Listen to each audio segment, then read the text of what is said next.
మైనా stories. అతనా? మేమిద్దరం ప్రేమించుకుంటున్నాం బామ్మగారు. త్వరలోనే పెళ్లి కూడా చేసుకోబోతున్నాం. ఆ మాట విని వాళ్ళిద్దరూ భయపడిపోతారు. అలాగా అమ్మా? కాని అతను చూడటానికి పెళ్ళైన వాళ్ళలాగున్నాడే. నిజమే తాతగారు, కాని ఆ పెళ్లి అతనికిష్టం లేదు అని మొత్తం పూసగుచ్చినట్టు చెప్తుంది. సరేనమ్మా, జాగ్రత్త. ఈ రోజుల్లో ఎవ్వరినీ నమ్మటానికి వీల్లేదు. అలాగే బామ్మగారు అని సోని వెళ్ళిపోతుంది.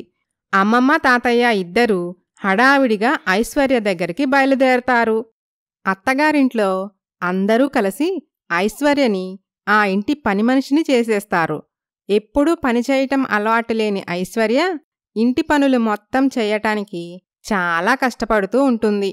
మనస్సులో ఐశ్వర్య, ఏంటో నా జీవితం, ఈ ఇంటి పనిమనిషిలా ఇంట్లో అన్ని పనులు నేనే చేస్తూ ఉన్నాను. అయినా కూడా వీళ్ళు నేను కూడా ఒక మనిషినే, నాకు ఒక మనసుంటుందనే విషయం మర్చిపోయి నా పట్ల కర్కోటకంగా ప్రవర్తిస్తున్నారు అని అనుకొని బాధపడుతుంది. ఐశ్వర్య మనసు పగిలి ముక్కలవుతూ ఉంటుంది. అయినా సరే అమ్మమ్మ తాతయ్య కోసం ఓర్చుకుంటూ ఉంటుంది. ఏ ఐశ్వర్య, ఎక్కడున్నావ్? ఇలారా. వస్తున్నా. ఏంటి వదినా పిలిచారు? రోజూ ఈ టైంకి నేను కాఫీ తాగుతానని నీకు తెలుసు కదా, మరి ఇప్పటి వరకు కాఫీ ఎందుకు తేలేదు? అయ్యో అదేం లేదొదినా, పనిలో పడి మర్చిపోయాను. ఇదిగో ఇప్పుడే తెస్తాను అంటూ హడావిడిగా కాఫీ తెచ్చిస్తుంది ఐశ్వర్య. దివ్య కొంచెం కాఫీ తాగి, దీన్నెవడైనా కాఫీ అంటారా అని కప్పు నేలకేసి విసిరి కొడుతుంది. సారీ వదినా, అంటే పెళ్లిగాక ముందు నేనెప్పుడూ వంటగదిలోకి వెళ్ళలేదు, అందుకని. అవును మరి, తమరు మైసూర్ మహారాణిలా పెరిగారు, మేమేమో మట్టి పిసుక్కునేవాళ్లలా పెరిగాం. అదే కదా నువ్వనేది? అయ్యో నా ఉద్దేశం అది కాదొదినా. అమ్మా అమ్మా, చూడమ్మా ఇది. చూస్తున్నానే, అంతా విన్నాను. ఇక లాభం లేదు. మన వాడికి ఇంకో పెళ్లి చేయాల్సిందే. కనీసం వంట కూడా సరిగ్గా రాని కోడలితో వేగేదెలాగా? అదేంటత్తయ్యగారు మళ్ళీ ఇలా మాట్లాడుతున్నారు? మీరడిగినట్టు ఆస్తిపత్రాలు తెచ్చిచ్చాను కదా. ఏంటే నోర్లేస్తుంది? నా ఇష్టం. ఒక పెళ్లి కాదు, 100 పెళ్ళిళ్ళు చేసుకుంటా. ఏం చేస్తావు? అది కాదండి. చూడమ్మాయ్, నువ్వు నీ దారి చూసుకొని వెళ్ళిపోతే ఎవ్వరికీ ఏ ఇబ్బంది ఉండదు. లేదంటే నిన్ను మెడబెట్టి మేమే బయటకు గెంటాల్సి వస్తుంది. ఐశ్వర్య ఏమీ మాట్లాడలేక ఏడుస్తూ ఉంటుంది. సడన్గా ఇంటికి వచ్చిన రామారావు జానకమ్మ వాళ్ల మాటలు మొత్తం వింటారు. గుమ్మంలో నిలబడి ఐశ్వర్యని పిలవగానే అందరూ ఉలిక్కిపడి గుమ్మం వైపు చూస్తారు. ఐశ్వర్య కన్నీళ్లు తుడుచుకొని లేనిపోని నవ్వు తెచ్చిపెట్టుకొని, అమ్మమ్మ తాతయ్య మీరెప్పుడొచ్చారు? రండి రండి, లోపలికి రండి. ఎందుకమ్మా ఇంకా నటిస్తావు? మేం మొత్తం విన్నాం.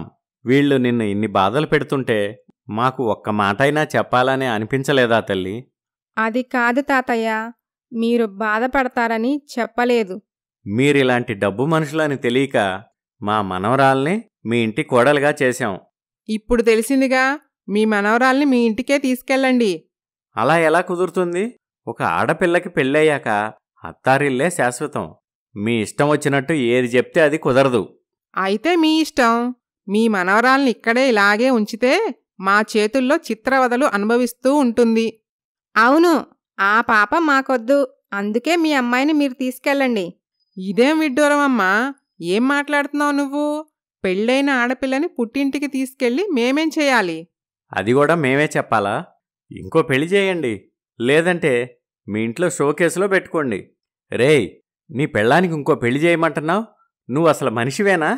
రే ముసలోడా, ఎక్కువ మాట్లాడితే చేతలతో సమాధానం చెప్పాల్సి వస్తుంది. జాగ్రత్త. తాతయ్య ప్లీజ్ తాతయ్య, మీరిక్కడుండొద్దు, వెళ్ళిపోండి తాతయ్య. చిచి, ఇలాంటి సన్నాసుల దగ్గర ఎందుకమ్మా? పద మనింటికి వెళ్దాం. లేదు తాతయ్య, నేను రాను, మీరు వెళ్ళండి. ఇక్కడే ఉంటే మిమ్మల్ని వీళ్ళు ఇంకా అవమానిస్తారు, అది చూసి నేను తట్టుకోలేను అని బలవంతంగా ఆళ్లని పంపిస్తుంది ఐశ్వర్య. రామారావు జానకమ్మ పుట్టెడు బాధతో ఏడుస్తూ అక్కడ్నుంచి వెళ్ళిపోతారు. ఇలా ఉండగా ఓ రోజు నరేష్ సోనీతో, మై డియర్ సోనీ, నీకో గుడ్ న్యూస్. ఏంటి నరేష్ అది? త్వరలో మనం పెళ్లిపీటలు ఎక్కబోతున్నాం. రియల్లీ?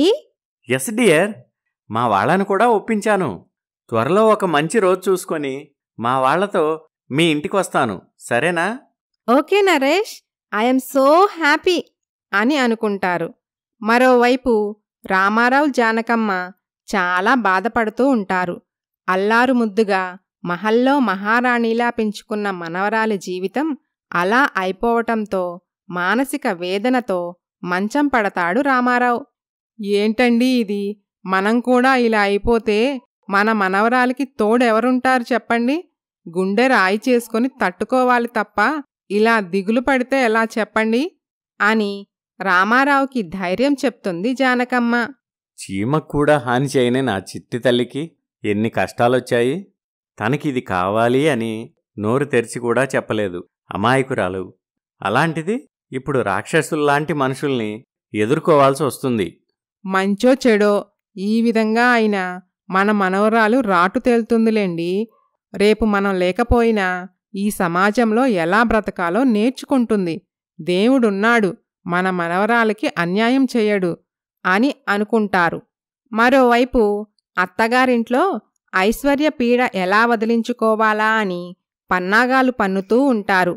అమ్మా, అది అంత ఈజీగా వదిలిపోయే రకం కాదు. దాన్ని ఎలా వదిలించుకోవాలో ఏంటో పిచ్చి లేస్తుంది. ఓ పని చేద్దాంరా. ఏంటమ్మా అది?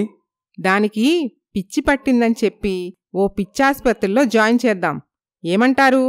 అది కాదే, ఆ ఆసుపత్రి వాళ్ళు ఆరోగ్యంగా ఉన్న వాళ్ళని ఎందుకు చేర్చుకుంటారు చెప్పు? ఎందుకు చేర్చుకోరండి, వాళ్ళని డబ్బుతో కొనేద్దాం. ఓకే అమ్మా, ఈ ఐడియా బాగానే ఉంది. అవునమ్మా, పిచ్చోళ్లతో కొన్నాళ్లు సావాసం చేస్తే దానికి ఆటోమేటిక్గా పిచ్చెక్కుతుంది. అంతేరా, ఇక దాని జీవితం ఆ పిచ్చాసుపత్రిలోనే తెల్లారిపోతుంది అని పథకం వేసుకొని ఐశ్వర్యని తీసుకొని వెళ్ళి ఓ మెంటల్ హాస్పిటల్లో వదిలేసి వస్తారు. ఐశ్వర్య ఎంత మొత్తుకున్నా అక్కడ వినిపించుకునేవారెవ్వరూ ఉండరు. అమ్మయ్యా, ఓ పని అయిపోయింది. ఈ రోజుతో దాని పీడ విరగడైపోయింది. సోనీతో నా పెళ్లికి లైన్ క్లియర్ అయింది. అవునరా, రేపే వెళ్ళి వాళ్ళతో మాట్లాడి పెళ్లి కుదుర్చుకుందాం, సరేనా? అలాగేనమ్మా, వీలైనంత త్వరగా ఎంగేజ్మెంట్ పెట్టుకుందాం. అలా నరేష్ సోనీల ఎంగేజ్మెంట్ అవుతుంది. ఆ తర్వాత ఏం జరిగిందో వచ్చే భాగంలో చూద్దాం.